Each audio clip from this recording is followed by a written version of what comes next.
Let me go to Gilbert out of Mexico. Gilbert, welcome to the show. You're on the air. Hey, good morning, Jesse. Hey, Gilbert. Good to talk to you. You too. Hey, and I missed you guys over the holidays, so Happy New Year. And good to see you guys. Thank you. Happy New Year. So- Come closer to your phone. Okay, right up on it. Go ahead. Great.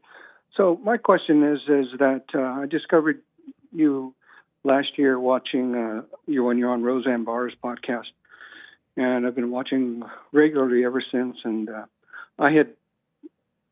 when I discovered your show, I had already done a lot of work over probably about 15 years of self reflection, and it was really step work through AA and then getting tied into meditation and that kind of thing, learning about staying in the now. And even after all that, and doing the silent prayer, which I've been doing a version of for many years, and forgiving my parents who were both dead, so I couldn't do it in person, I still have a lot of anger. And I'm just wondering, what am I missing, and how do I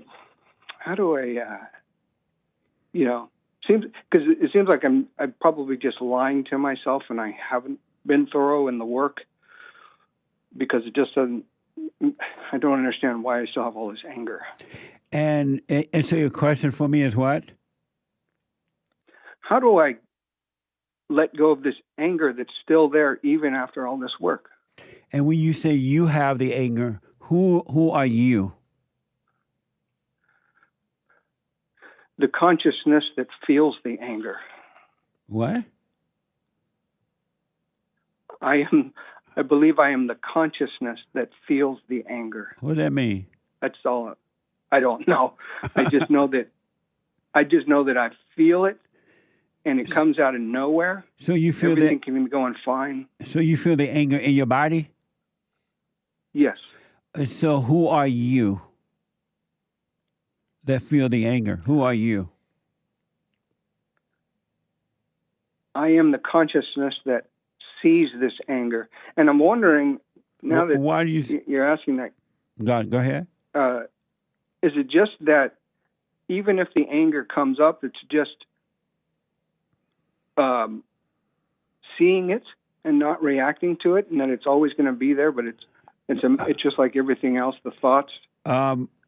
This idea, and that's a good question, so I don't want to get away from that, but this idea that I'm the consciousness that feel the anger is a dumb idea. Consciousness does not feel anger.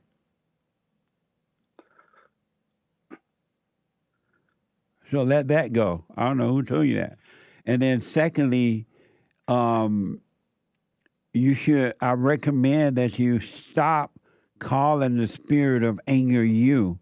You are not angry. There is no you to be angry, but you identify with it by saying that I am angry.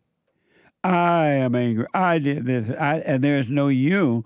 So you're holding on to false identities, whereas the Spirit of God is trying to take you away from the false identities.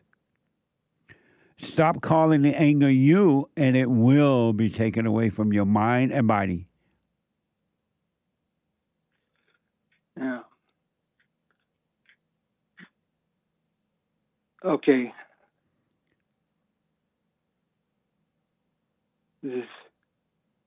Okay. That's something that will have to be practiced. Absolutely. You practice staying present so you can stop calling the false self you. You are not your body. You're not your mind. You're not your emotions. You're not anything, but you're calling it you. And the problem is that you're holding on to false gods, false identities, and the true God can't take them away from you because you keep identifying and calling them you. You want to be that. That's why you call it you. Is the technique to practice? Can I give you an example? I'm an American. I'm from California, but I travel now. I just I'm retired and I travel the world. That's why I'm in Mexico. Uh-huh. And although, I'm Mexican, many of the things here are not very efficient, and I get very frustrated. Even though the people are wonderful, the systems are not efficient. And almost every time I go into the grocery store, there's some kind of delay or issue with the checkout process. And I just have almost a feeling of rage that pops up. So is the practice to just ignore that rage? 100%. You know it. You see. So just ignore it. Yeah, you see that you're feeling it. You hear the voices. Oh, this line taking too long. This Mexican food is not that good. Whatever it's telling you, and the feeling that comes with, you be aware of that, but do nothing about it. And you stand in line if you want to, and go through the line. And then when you get to the cashier, the Mexican lady gonna look nasty, and mean to you too, and the voice gonna the voice gonna tell you, look at how she's treating you. And now it wants you to be angry about that. But you just watch that. Don't call it you. Don't try to deny it or run away from it. And the Spirit of the Father will destroy the darkness. He will take that away from you. He's trying to save you from that, from those feelings, from those thoughts. And he's telling you not to call them you so he can save you from them. That's what salvation is about. Of the heart, it changed the heart, and then it changed the nature. Okay, I got it. Okay. Well, I'm going to put that into practice, and I appreciate. I really want to encourage you to give that a really good. The next time you feel what you call rage, all right, and feel the rage, relax in the rage, sleep with the rage, ride with the rage, but don't get rid of the rage. It will be taken away from you because there are spirits in your mind and body, but they're not in you. They're not you. They're not even in you. They're in the mind. They're in the body, but they're not in you. And you feel the pain in your body, but you're not the body, and you're not the pain. So stop calling it you so you can stop identifying with it. You don't even know who you are at this point. And this thing about, I'm the consciousness of my rage or whatever you said, let that go too. That's just another idea. That's an idea, and ideas are keeping you in hell. Let all ideas go so you can be free.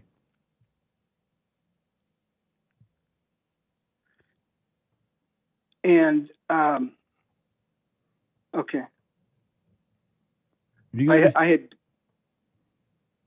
There was something that I was contemplating, was that everything can be going great, and then something happens, and then the rage comes up. So it's in there. And I was wondering, is it because of, as a kid, I put up with a lot of things and didn't ask for help. And I'm kind of sure that added a lot of anger that was in me that never got let out, or that kind of thing. I was just wondering, is that something that ever goes away?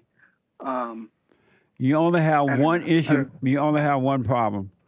And it has nothing to do with, I'm sure incidents happened to you as a result of becoming angry. Your mother made you angry. You became like her. And then other things happened. But your only problem is the anger. If you let the anger go, then all memories of the past, which is an illusion, all memories of the future, which is another, will all disappear and you'll be free. It's only because you're living in your head and you're living in anger and you're living in darkness. It has nothing to do with anything else. Drop the anger, you will forget. Okay. All right, Jesse. Hey, I appreciate it. Thank you. You've given me a lot of things to help with this. Did that make sense to you at all? It does. It does. I think I honestly enjoy the anger, because then I feel like I'm in control. Absolutely. And then I can treat people terribly and belittle them, at least even in my mind or outwardly. Absolutely. And, so it's ego, probably ego. 100%. Yeah. All human beings do the same thing, especially when they blame others for how they feel. They love blaming others. They love giving others pain. They love doing it. And they pretend they want to overcome, but they're lying to themselves. They love their pain. They love their misery. Okay. Who, Thank you, Jesse. Who will you be if you drop all identity? A much better person. Can you hold on 1 minute? Sure. Hold on. I want to go quickly back to Gilbert out of Mexico talking about anger. Gilbert, if you were to drop your anger, who would you be? I would definitely be a better person. And I was thinking about it. Go ahead. Go ahead. No, go ahead. And I was thinking about it that I'm almost afraid to be a better person. And why do you say that?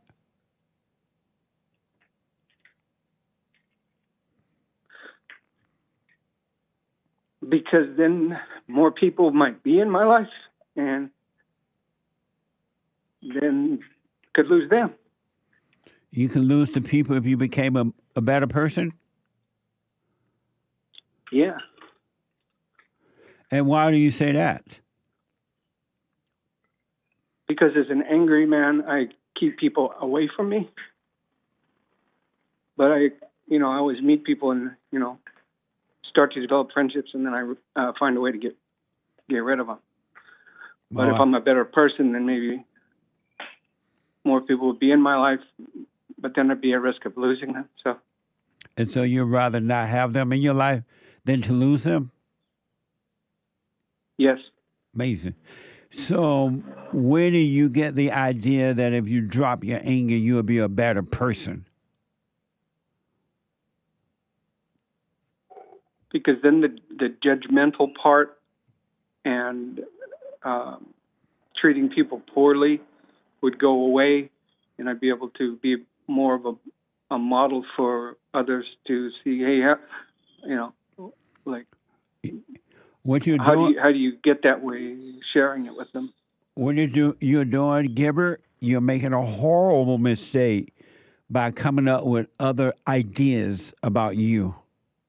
Oh, if I drop my anger, I'll be a better person. That's just another idea. And you don't know if that's true or not. You don't even know what a better person is. But now you allow Satan, the spirit of evil, the imagination, because your thoughts are not God's thoughts. They're not from God. You allow them to make up another identity for you. So you got to stop. I recommend you stop doing that. You don't know what will happen when the far you disappear. But if you go into another idea, I'm going to be a better person. Now you're going to try to be a better person. And there's no such thing as a better person. All you're doing is making up more ideas. You're never going to be free as long as you have ideas.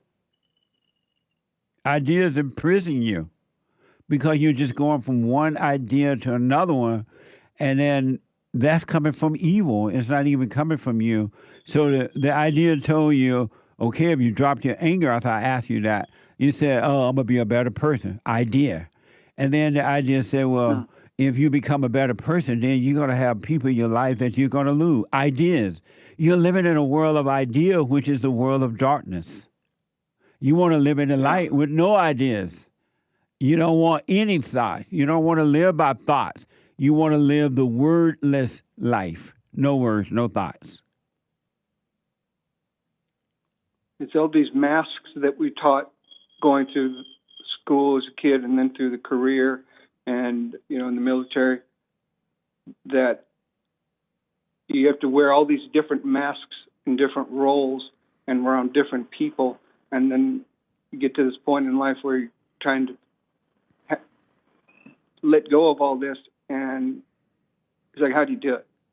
And so that's where I'm at. And ever since you popped out of your mama's womb, they destroyed you by setting up rules and regulations that you must follow to be a good person, to be this or to be that.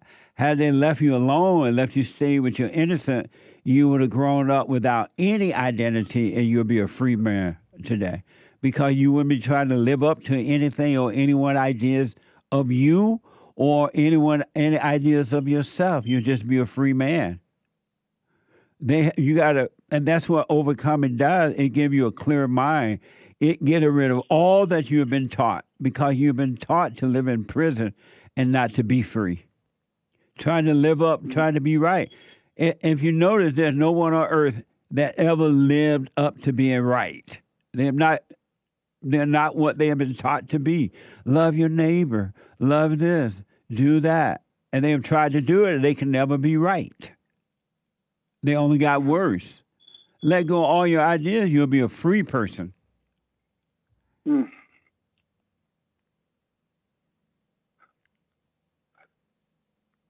Okay. This makes perfect sense. Yeah. Putting it into practice is the challenge. Yeah, don't try to be the best military person. Don't try to be a hero. Don't try to be good or bad. Don't try to fish your life. Don't try to make a life. Don't try to do anything. Just live. Be free, and life will work for you. I love it. I love it. Okay. Well, thank you, Jesse. I appreciate your time, and I will keep on keeping on. And I love seeing you every day, except Saturday. Not day. Okay. So then I watch the reruns. But. So do the silent prayer. Here's all you got to do now if you want to be free. Do the silent prayer, watch the thoughts, and never call anything you again. Don't identify with anything or anyone. You'll become free. You'll be made free. You'll be able to walk out of prison a free man. The prisons of the imagination, the prisons of thoughts and ideas will all be taken away from you, and you will live a perfect life right here on earth. You'll be a free man. Okay, thank you. And if people come and go, fine. If they stay, fine. If they come and go, fine. They have a right to come and go. You don't need them in your life. Yeah. Do you have birds singing in the background, or is that a battery? Yeah. There's a lot of birds around the neighborhood that I'm staying in here. Oh, okay.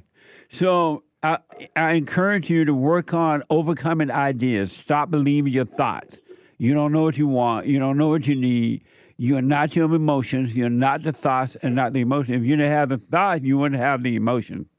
You're not your body. So stop identifying with the past or the future. It doesn't exist. Just identify with right now and right now only. I'll do it.